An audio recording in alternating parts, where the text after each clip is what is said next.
Welcome to Jet Set Learn, the podcast where STEM and aviation takes off. Today I have a special guest, Mr. SCOTT DENNY, Senior Program Manager for the Virginia Advanced Air Mobility Program, right? Correct. Yep. And the Virginia Department of Aviation. Virginia Department of Aviation. Yep. I'm going to get into what all that means here in a second. Sure. And, the future of aviation, all those kind of things. But before kind of getting into that, I want to know a little bit about you and maybe your pathway to get into. You're the first program manager for this, right? Technically the second, but the program evolved. So Okay. yes. Seemed like the website kind of said you were the first. Yeah, and that handles the exact role that I'm in right now. Yeah. So how did you get involved in aviation in particular? And then just a little bit about where you came from. Sure. Well, probably like every kid that walks the face of the earth, the first plane that flew over, I was mesmerized by. Family friend was an airline pilot when I was young. And as a child, I got to go up in the cockpit back when they used to, still let people do that. Young kids get to do that. And just had a passion for aviation forever. I had an original goal to go in the military and fly for the military. That was right around 86, 87 as I was getting out of school, right after Top Gun, and there were no slots available in any department of the military. So I went the commercial route. I went to a 141 school, became a flight instructor. Okay. Flew basically anything and everything that I could possibly fly for years. I was a flight instructor down in Rome, Georgia, and then ultimately up here in Newport News. I became a traffic pilot for the local radio stations. Okay. I flew. Where were you flying? So I was flying out of Newport News. I flew a 172 XP. Okay, yeah. I had two on-air reporters with me at the time that were working for 3 different radio stations. Absolutely loved that job. I would still be doing it today if it weren't for the advent of traffic cameras. Oh, yeah. So I saw those and I was like, oh, yeah, I see the writing on the wall. Yeah. But I was building time to go towards the airlines at that time. And shortly thereafter, I got married and almost the same time as I reached the number of hours that were required to go to the airlines. And we started to have children. And then the concept of being gone 20 days out of the month kind of changed. Yeah. So I still wanted to be involved in aviation. I fell back on my college degree, which was urban planning. Okay. Went to work for the city of Chesapeake as a planner. Then went to work with James City County as a zoning officer, but the whole time continued to flight instruct on the side. Yeah. Just because I couldn't get aviation out of my blood. And ultimately, my two worlds merged together, my urban planning and love of aviation, when the position with the Department of Aviation came up as a planner for the department. Okay. And went to work for them in 2001. Okay. And have been with them ever since. And then just last year, I took this new role as Advanced Air Mobility Program Manager. So you've been knocking around down here for a while. So where are you working out of now? Richmond. Richmond, okay. Yes. Yep. So not too far away from here. Not too far. Nice airport up there. And I know you throttled back probably on the instructing piece or whatever. Are you still flying? I'm still flying. Awesome. The first 23 years of my career up there, part of my job was to fly the engineers out to all the airports in Virginia. And we do obstruction surveys and meet with the airport managers and everything. So, yeah, I haven't backed away from that. That's good. Well, one of the things we do with this podcast is highlight a lot of the other aspects of aviation. Mm-hmm. Just earlier, we've talked for engineers, people at NASA, Mm-hmm. talked to operations manager for businesses and those kind of things. And so just kind of seeing the other aspect, because, I mean, we do like flying. Oh, yeah. Do like aviation. We like, I'm a pilot myself, and it's hard to let it go, but why let it go if you can keep doing it safe? And so, absolutely, with the program that you're in right now, Mm-hmm. it's very forward looking, I would say, based off of things that I've read about. And so I'll just let you kind of talk to what exactly is the Advanced Air Mobility Program, and what is it doing Sure. for aviation? So essentially, the Advanced Air Mobility Program is just one facet of what the department works on. So I often describe the Virginia Department of Aviation as a mini FAA. Yeah. We have several different jobs within the agency. Our primary goal is airport infrastructure, and basically, advanced air mobility is really, we're not trying to change the world of aviation. We're trying to integrate these new technologies into the existing aviation What framework. new technologies? So right now we're talking about, with advanced air mobility, we're talking about electric aircraft, Okay. hybrid aircraft. The future is possibly hydrogen as well. So all these new technologies because when it really comes down to it, aviation has been and will continue to be the moving of people and things via air, right? So all these new technologies are great, but if you really take a look at the history of aviation, it's just a mission part of changed, right? it continues to evolve, right? Yeah. 100 years ago, they were flying fabric covered aircraft, doing 20 to 30 knots over the air, and it was technology that implemented the changes. So really, advanced air mobility is just really the implementation of the new technologies into the current aviation So you system. brought up the fabric planes and, that in that technology piece. So often we, the Forgotten Heroes Foundation, will bring in groups of people and do presentations, and we talk about the evolution of technology. But one of the things I make a statement, and people are like, what are you talking about? I say, hey, composites have been around for a while. I was like, fabric and wood was the first composites, using aircraft. And now, technology has changed. The concept of using composite to do exactly the same thing they were doing back there, reduce weight, right, and be as stream, and the economics piece of it is also part of it. And so, kind of seeing that evolution and kind of hear you talk about it was really interesting. So. It seems to me, though, the new technology, at least from what the mission you just mentioned, is causing some changes or an evolution in airport infrastructure. Yes. What are we seeing there from both for electric and hybrid piece of it? How's that impacting? Sure. So we're very fortunate in Virginia right now. We have a company called Electra, and they have a hybrid aircraft, and we just see that as being an incredible next step. It's combining low cost not to produce, but low cost with regard to cost per mile to fly, right? And it's the Electra, for those who are not aware of that particular aircraft, it's a short takeoff and landing vehicle, right? They are currently have a 2-seater and working on a 9-seater right now. That's a game changer. If you can have we're here at Hampton Roads Executive Airport, right? We have 5,000-foot runway, and that gives access to airports all across the country. Well, if you take a look at some of our communities up in the mountains in western part of Virginia, there's no place where 5,000 feet of flat land exists. It just doesn't. So aircraft like Electra and their new concept of being able to take off in 300 feet opens up a whole new window of air transportation options for people out west. Imagine you'd be able to just go to your local 500-foot area of flat land up in the mountains, and then being able to hop a little flight over to Roanoke Airport and then take a commercial flight from there. It opens up a lot of possibilities. And then with electric aircraft, we're working with groups like Beta. Beta has a series of electric charging units they're putting in airports all across the Commonwealth. So we've got one at Blackstone, we've got one at Virginia Tech, Charlottesville. We're working on putting in one up at Leesburg. And so we see that as the next evolution.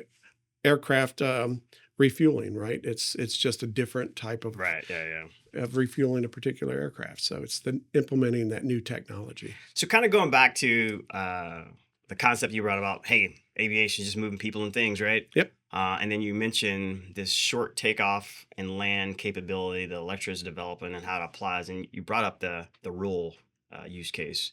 Now, urban planner, right? Yes. Yep. What are the urban use cases of short takeoff and landing? How do you see that impact and maybe airport infrastructure and those kind of things as well? Sure. So we've actually had some interesting conversations with the OEMs, the manufacturers of these new AAM aircraft, right? The Jobies,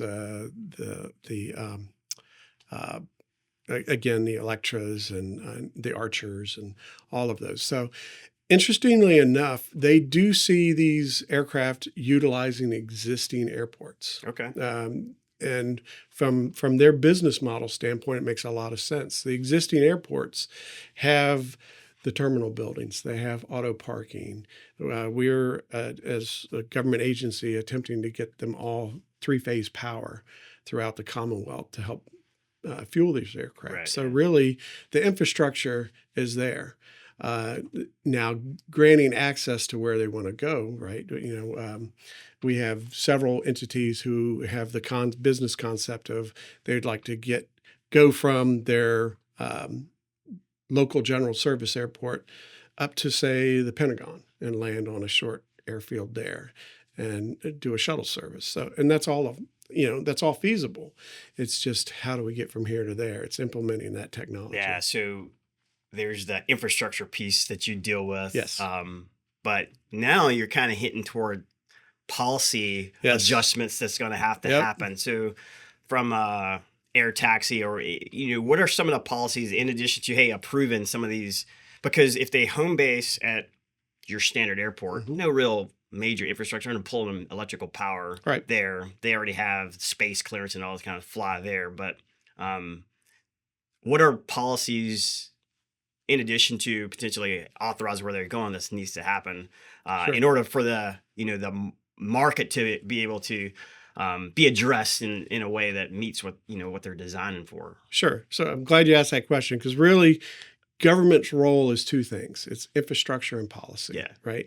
So the infrastructure, as you said, would be taken care of at the airport. Policy, changing state code, changing local code. And we're not just talking about the large AAM aircraft, but also drones, right? Mm-hmm. So we've come up with a model zoning ordinance to help localities address entities who want to get involved in like package delivery with drones within their locality, right?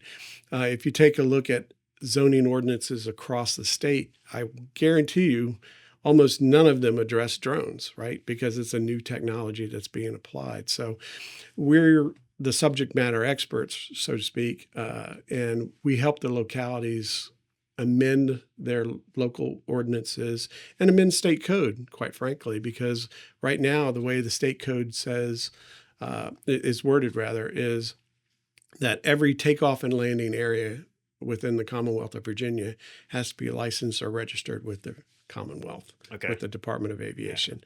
So we work with licensing, registering. The difference of those is really the proximity to a public use airport.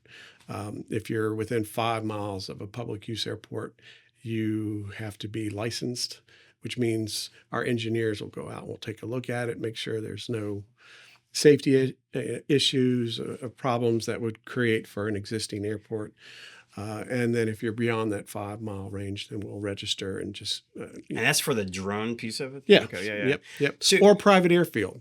So I was gonna ask you that because as a CFI current pilot, grass landings, like people just it's something that not many folks get to do very often. And when there is an opportunity, we like to take it. Right. And I was just wondering, if a farmer's got land out in the middle of wherever, does it have to be, if you're gonna operate planes in and out, does that have to be registered with the Commonwealth? In the Commonwealth, it does. Oh, wow. Yes. Really? Yes. And there's a whole checklist we'll provide, and we'll work with the localities because, quite frankly, the average locality is not well-versed in aeronautical law and requirements, right? So that's one of the things the department does is work with the localities and with the farmer, right? Because we're trying to promote aviation. We would love to see private fields put up everywhere. So we work with those localities to make sure that the property is zoned correctly, that they've submitted the appropriate paperwork to the FAA with the 7480, 7460 forms. Again, those are more airspace studies to make sure that the location doesn't create an air hazard to existing airports, and just help them maintain and keep a safe aviation system across the Commonwealth. So one of the planes I'm fortunate to fly is it's a experimental, but it's a STOL plane. It's called a Murphy Moose. And love those. Yeah. I bring that up because as a friend of mine who's also the whole concept of a farmer, he owned some land. And it was on the sectional as a private airfield, and then they worked through and moved to a different part. They were about 15 miles from here, so grass strip, but it's private. Obviously, know the owners and custodians of the land to be able to get in and out. So I've been able to fly, and I always kind of wonder like what kind of stuff he had to go through or continue to go through. Like it was originally charted as one name, and they actually changed the name of the airfield to a different name and those kind of things, and then to keep it, upkeep. I'm sure there's some standard of upkeep that. So private fields, actually not. No, really? Right. Okay. Now, once we register them and make sure from the air side that it's not creating an air hazard to existing air traffic. Yeah. There's really not, because we know that it's a private field. Right. So the private owner, that may be a insurance or a liability issue that he has to address. Tracking. But from the state standpoint, we just want to make sure that the land itself is zoned appropriately, and that the locality doesn't have an issue with that particular land use.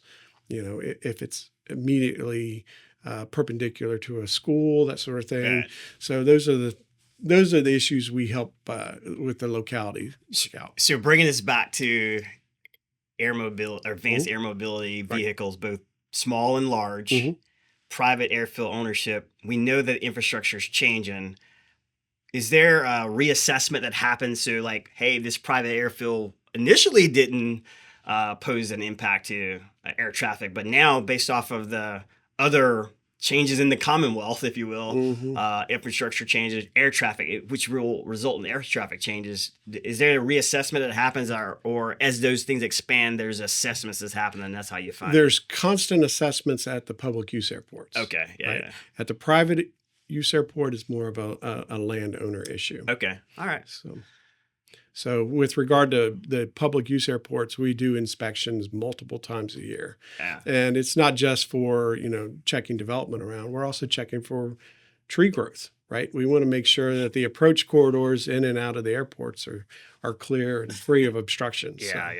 That's one of the things we do. So there's an airport that I'm very familiar with that they have. It's one of the few places that airports that have crossing runways and uncontrolled as well with crossing runways, which from a tailwheel perspective, you like to have perpendicular runways because that means you never have wind more than 45 degrees often, so minimizing tail, the crosswind effects of it. But on one of the crossing runways, the owners of the land, they had been cutting trees, right? So the trees are kind of growing up and they kind of encroaching. So the displaced threshold is constantly like on both ends shortening and shortening. So over the years, you kind of see it lose a few hundred feet based off of the tree growth. So so the Commonwealth is involved with all that, those kind of things. Yes. Yeah. Oh, yes. Yep. We do obstruction evaluations every year at the airports. So it just seems like the assessments really have to go up now that I think the term that I've heard used was direct aviation with respect to advanced air mobility vehicles. Like now, like you said, hey, we're able to go and get in rural areas or urban areas that haven't normally been or conventionally been addressed, put aircraft and start establishing some kind of traffic, in between those. So it really seems like it's a constant thing. And so the program that you're the program manager of is critical in doing those things, right? Well, that's more of the airport services division, the other division that we work with.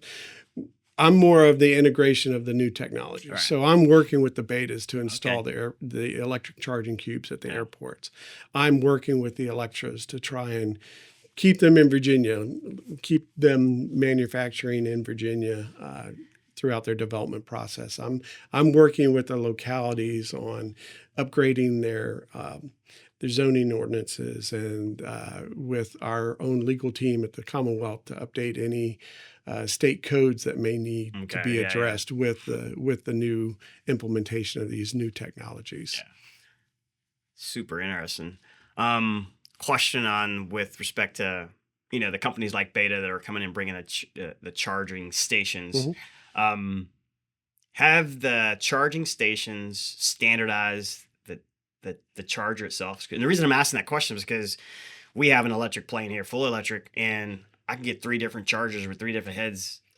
Right. I think what we're finding is that's going to be more of the case. Like, it's very similar to your electric vehicles, right? You have your Tesla, but they also have the charging adapters, right? So that's what we're finding. Okay. Yeah. And so far, how many airfields in the state has charging stations? Right now, I believe we have 4, but we're working on 2 to 3 others right now in different phases. How fast is that rollout? So it's really right now, Beta has been taking the lead on that because they have they're setting themselves up for a future business model where they would like to see these. So very similar to what a BP or an Exxon gas station was doing 100 years ago.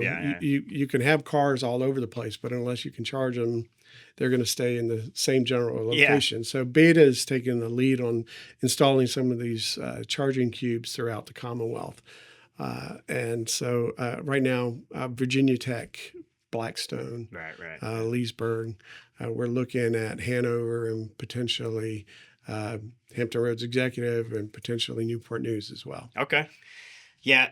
So I mentioned to you on the website for the Advanced Air Mobility Program, there's a strategic document, and looked at it. So the strategy wise, and there's numbers and market projections and all kinds of things in there. Just in layman's terms for someone who may or may not go look at the 26-page plus document. Right. What? You don't want to read a 26-page government document? I read it because it was interesting, just because we're into innovation and those types of things. But what are the indicators that your program is seeing and that's out there that, hey, the market is ready for, let's just say the large advanced air mobility, vehicles and those kind of things. So what kind of indications are we seeing on that? So I'm glad you asked that question. A lot of this is market driven. So we go back to that original statement where what's government's role, right? Government's role is infrastructure and policy. We're not trying to dictate that, electric aircraft must come online, right? We're trying to prepare for them when they do. Yeah, I got you. Right. So a lot of that is really contingent on when FAA starts certifying these aircraft, right? So right now, they're under experimental certificates, rather. And as they become certified with the FAA, we're going to see a greater number of them out in the air fleet, right? So what we're trying to do is prepare the localities with their zoning ordinances, prepare the airports to start working with these electric aircraft with regard to, hey, Beta wants to come in and put a charging cube here. We're actually having to convince a couple of airports to do that because an airport's primary source of revenue comes from 2 sources right now, right? It's coming from hangar rental and fuel sales. Well, so now if you're taking away the fuel sales by putting up a charging cube, so we're actually getting some pushback. And so what we're finding is we're working with them and they're coming up with, very similar to if you have a corporation coming and selling their own fuel or an FBO, they take a fuel flowage fee, right? So we're finding that airports are more amenable or accepting of these charging cubes, provided they can get on a deal like that. Yeah. So it's not robbing Peter to pay That's Paul. I've looked at and thought about very different or multiple facets of maybe the market or consumer apprehension to the technology. I never thought about that piece of it. That some people would view it as shifting sales on the fuel side of it, jet fuel side of it. So that it kind of leads me to this question: is that does the state have like grants or anything that assist infrastructure modifications for being able to bring these charging stations and those kind of things? Yes. Okay. Yes. So as of last year, we changed our funding program to help those airports. We have up to $250,000 a year, or $250,000 to help bring three-phase power to an airport. And in theory, it'll bring it to one point at the airport. Yeah. And if you want to have multiple charging stations, be at a hangar or at a general apron area, that'll be up to the airport themselves. But we're helping bring that three-phase power and or broadband to all 66 airports in the Commonwealth. Okay. So you brought up another interesting fact I was going to ask. Yeah. So those 66 airports that you just mentioned, those are public use airports? Correct. Okay. All right. Yeah. Yes. As we look at the map, I mean, it's right. spotted all over the place. And there's some of those, private airfields that I was just kind of right. And we're happy to help the private entities with our subject matter expertise, but we don't fund anything. As a state entity, very similar to VDOT, they will fund the public roads. They're not funding private roads. So we're very similar in that regard. Yeah. We help fund the public use airports, and the private use airports, we're just there for the technical expertise for them. So right now with the 3 that have charging stations and have, in particular, like for Virginia Tech, have they started operating electric planes out of there? They have. Okay. Yes. Mm-hmm. All right, cool. Yeah. And then the electricity that comes there is that just goes to the building electric bill or the airport's electric bill? Because somebody's paying for it. Yes. Yeah. Essentially does. Okay. Yeah. All right. Yeah. So one of the things we do is we have the electric plane here and the mobile charger. Yeah, we got a mobile charger. But it's only as mobile as you can get to a plug. Right. So when we flew to Manassas, we stopped at Lake Anna, Chesterfield. None of those places, well, in particular Lake Anna, where we parked the plane, were we close enough to a 220 volt plug or whatever else. So we used a generator to basically power that up, and so we trucked the charging, because the charging block is pretty decent size. So we trucked that along, and then we trucked this generator with it. And so you're probably thinking, well, if you're going to use a fuel generator, then you might as well just put the fuel in the plane. But in the spirit of minimizing carbon footprints and those kind of things, we actually used propane. Took a barbecue grill propane bottle, stuck up to the generator, clean burning, and I was able to charge this plane just as fast as if I was to plug it into the wall. So for $19, right, I was able to get three flights or an hour and a half of fuel or an hour and a half of flight time, which I can't do that otherwise. I did have to truck it everywhere, but getting past those minor details. Right. And hopefully in the not too distant future, we'll have charging cubes at all of our public use airports, and you won't have to do that anymore. Yeah. Maybe that's our goal. Figure out a way to get them to the private use as well. Going back to that document and the strategic plan and those kind of, another apprehension that I kind of see with some of the advanced air mobility vehicles is the unmanned piece of it. Unmanned transport of people. Right. What kind of policies or special considerations are there for that? And a two-part question. One, from a policy standpoint, but also from as we pilot these aircraft around or unpilot them, what kind of changes in regulations for movement flying those aircraft in the in the national airspace are you seeing coming? So, excellent question. And from our strategic plan, we're working on 2 pilot projects. A lot of what we're having to do is wait for FAA to make those final determinations, right? If you're familiar with the MU-2 aircraft, several years ago, there were some accidents involved in them. So FAA said, okay, well, time out. We're going to have special training for pilots who fly these aircraft. Yeah. A lot of these eVTOL electric aircraft, we anticipate the FAA coming up with a new certification standard, pilot standard. And the same thing with the unmanned aircraft. There's a whole lot of things that FAA have to work out first before any aircraft becomes autonomous and publicly accepted, right? So until that happens, what the Commonwealth is doing is we're investing funds in pilot programs to help FAA get information to help them make those decisions. Yeah, okay. So 2 of the projects that we're working on, we picked a project that deals with the smalls, which are the drones. Mm-hmm. And we're calling that the Stafford Warrenton Winchester project, the SWW project.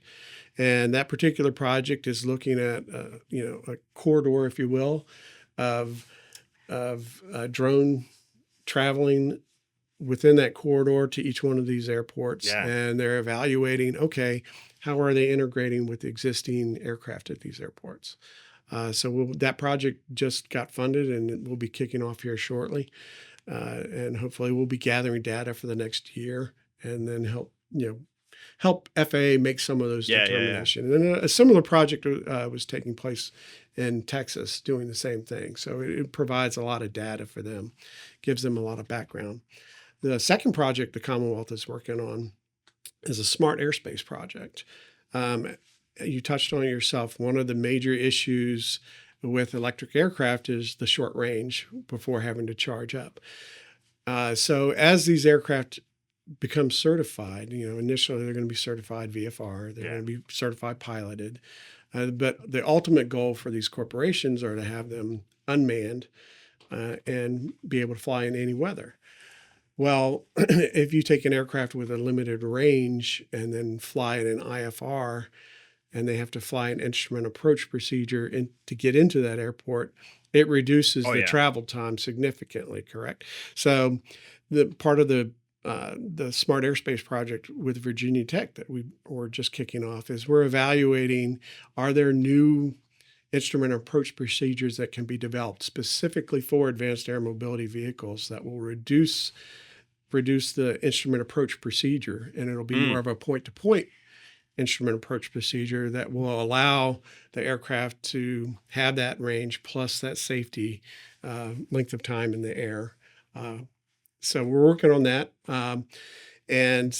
So that particular pilot project will be studying those, as well as just the integration of AAM aircraft into towered airports. Right now, Virginia Tech's untowered, and they have a charging cube there.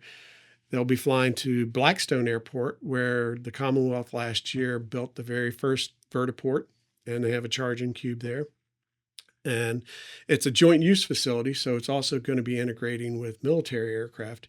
And then the third leg would be over to Roanoke Regional Airport, where now you're dealing with not just general aviation aircraft, but air carrier service. Right. So Virginia Tech is going to be studying the integration of advanced air mobility aircraft in multiple weather conditions and in multiple flight conditions. So we're very happy that project is kicking off now as well. So that's what we're working on. You brought up in those 2 projects, it seemed like especially with I'll just call it the drone corridor. Mm-hmm. Yeah. Do you think that corridor concept ultimately applies over into the eVTOL taxi, unmanned taxi, I guess, as well?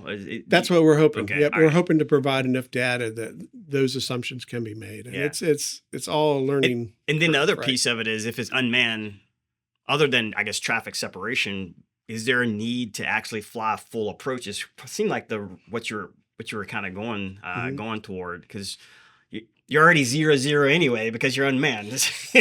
Yes, to a degree. You're right. But you remember, the ultimate goal is to move not just cargo but people in the long term. Well, right. So if you're going to be moving people, they're going to want to go in any weather condition, right? So we've got to work out all of these things well in advance, while there's still a pilot in there, well in advance before they become autonomous. And there's probably an aspect of market apprehension that definitely not, I guess, your programs.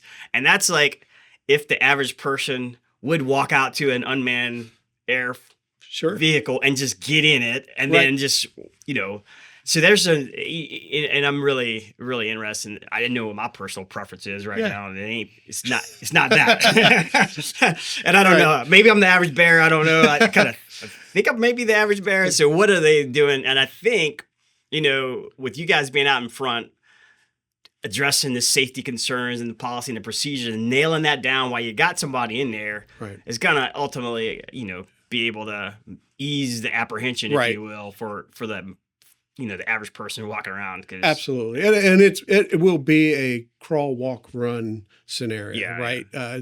Public perception is not going to change overnight. It is a slow burn, right? So you have to get these aircraft visible. You've got to get them flying. You've got to get people used to seeing them, used to hearing them, because they'll be flying at a lower altitude, right? So and as that progresses, you see them flying around all the time. They're safe. They're not making too much noise. That's fine. Okay, maybe I'll get on one and I'll hop across the bay in 10 minutes, versus taking the tunnel system, right? So the public perception has to change, and it will change incrementally. Kind of going back to the fuel requirements and those kind of things. So when we flew up to Manassas, obviously doing VFR rules, getting up there, and I had to double the number of stops I had to make because of the fuel reserves required. Basically, this plane, you can get about an hour's worth of fuel, or an hour's worth of flight time out of each charge, and so that cuts me down to 30-minute legs effectively. And then also had to take into account pattern getting in, because you just can't just show up and land. You actually had to account for the traffic pattern, those kind of things. And so it was enlightening to just go through the whole mission planning piece for that, for that very short trip. But it hit on a lot of the things that you guys are dealing with right now and figuring it out. And is, I would say, encouraging that, you're getting out in front of this technology. I mean, it's really just integrating the new technologies into the existing airspace system. Well, we hit on a lot of stuff, really core to what you're doing. Is there anything else you would like to kind of show? No, I mean, talk about. I just want to say that I'm the same. Yes, I'm the Advanced Air Mobility Program Manager with the Commonwealth of Virginia, but when it comes right down to it, I'm an aviation guy. So all of this AAM is just a new, cool way of doing what we've been doing, and implementing these new technologies, and that's really exciting. Well, I want to appreciate you being in that position as an aviation guy, because maybe, it wasn't a requirement. Maybe it was for you to be a pilot. No, it wasn't. So it could have been easily a purely, business logistics or whatever else. And there's obviously those types of jobs all throughout the aviation industry, but your job in particular, in my opinion, is really encouraging to have an aviation guy, a guy who flies, knows the risks and the concerns and the benefits and all those things in firsthand. You've been living it for several years now, and bringing that to the table is really, really encouraging about it. Well, thank you. Thank you. Hope to do it for quite a while.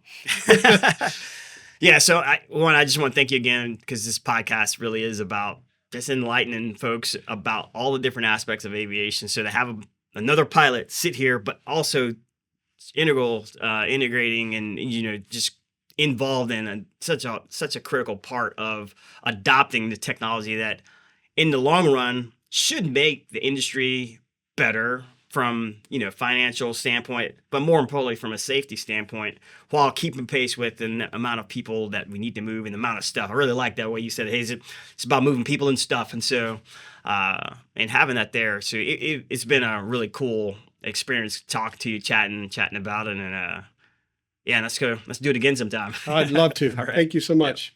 And thank you for what you do. So thanks again for joining us for another episode of Jet Set Learn, the podcast where STEM and aviation takes off. There. Awesome. Thanks, man. Thank you. Thank you.